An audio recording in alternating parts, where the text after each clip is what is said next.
Guys, welcome to my channel Tanmoy ব্লগে তোমাদের স্বাগত। আজকে তোমাদের আমি রথের মেলায় নিয়ে যাবো এবং পুরোপুরি রথের মেলাটাই ঘুরিয়ে দেখাবো, আর মেলায় কেমন কি সব আয়োজন হয়েছে সব কিছুই দেখাবো। তো ভিডিওটা লাস্ট অব্দি দেখতে থাকো, আর চলো তাহলে বেশি দেরি না করে যাওয়া যাক।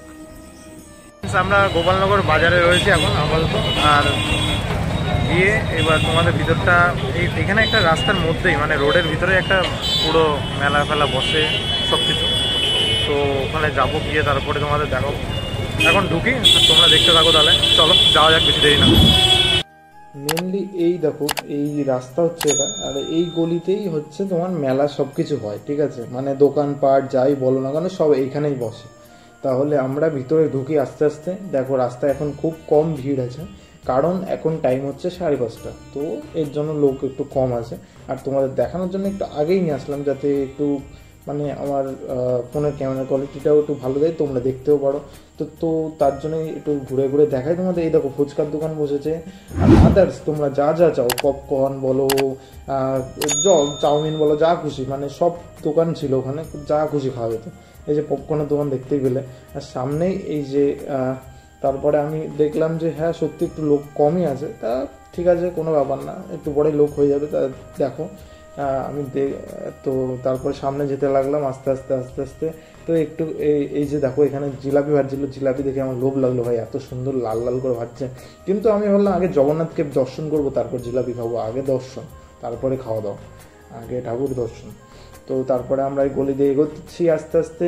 এই গলির লাস্টেই হচ্ছে আমাদের জগন্নাথের যেই হচ্ছে তোমার রথটা, সেটা রয়েছে। তো সামনে আমরা এগিয়ে যাচ্ছি আস্তে আস্তে, এগিয়ে গিয়েই হচ্ছে আমাদের রথটা আছে। তো সাইডে এই গলিতে যাওয়ার সাইডে দেখলাম অনেক দোকান রয়েছে, যেখানে বাচ্চাদের খেলনা বগেরা বিক্রি হচ্ছে, অনেক কম দামে বিক্রি করছিল, 100 টাকা 50 টাকা, ভালো ভালো। তো অনেকেই কিনছিল দাঁড়িয়ে দাঁড়িয়ে, এর জন্য এত কমে পাবে না যেহেতু বাজারে। তারপরে আমি চলে গেলাম রথের কাছে, একদম পুরো। এই দেখো রথটা এত সুন্দর লাগছিল না, মানে আমাদের জগন্নাথ ঠাকুরকে এত সুন্দর লাগছিল সত্যি। ও মাই, দেখেই যাচ্ছিলাম ঠাকুরকে। তারপরে আমি ঠাকুরকে কাছে গেলাম, গিয়ে এবার নমস্কার করতে যাচ্ছি। দেখো আমি এখন যাচ্ছি যে নমস্কার করবো। এই যে গেলাম, যে আমি সামনে দিয়ে দেখে নমস্কার করলাম, অনেকক্ষণ দাঁড়িয়ে বাবাকে দেখলাম সুন্দরভাবে, সত্যি খুবই ভালো লাগছিল। আর তারপরে চলে আসলাম। এবার আমরা একটু খিচুড়ি দিচ্ছিল, ওটা খেয়ে নিলাম। খেয়ে নিয়ে এবার আমি বেরিয়ে গেলাম। এই গলিতেই বেরোতে বেরোতে দেখো এখন টাইম বাজে 7:30। তো দেখো ভিড়, অলরেডি ভিড় হয়ে গেছে। আমি তোমাদের বললাম না ভিড় হবে, তো 7:30 8টা বাজতে গেল, এই যে ভিড়। আর তখন দেখলাম সাইডের দোকানেও লোকজন আরও বেশি জমে গেছে। আর এখন পুরো একদম মেলা জমজমাট, মানে এতই লোক যে পুরো গ্যাদারিং হয়ে যাচ্ছে। আর সামনে যে জামও হয়ে যাচ্ছিলো রাস্তা, যেহেতু তো জাম তো হবেই। তো কোনো ব্যাপার না, ওই অবস্থায় সবাই সুন্দরভাবে ঘুরে বেড়াচ্ছে, খুব মজায়, অসুবিধা নেই। এই দেখো সাইডের দোকানপাট বসেছে, ভিড় ছিল দোকানে।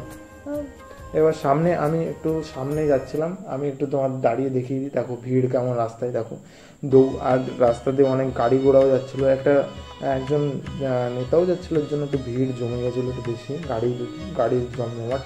তারপরে আমি একটু আগে গেলাম, এই দেখো চাটনির দোকান রয়েছে, সামনে রেস্টুরেন্ট রয়েছে, তো যা খুশি সব কিছুই রয়েছে।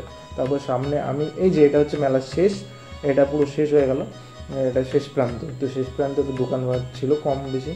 তারপরে আমি শেষ প্রান্তে গেলাম, তারপরে কটা ভাই ঢুকেছিল, তারপরে আমরা ভাইয়ের ভ্যানে ঘুরলাম। তোমরা একটু আজকের ভিডিওটা এই পর্যন্ত। তোমরা অবশ্যই আমার চ্যানেলটা লাইক কমেন্ট শেয়ার সাবস্ক্রাইব করে দেবো। পরের ভিডিওতে আবার দেখা।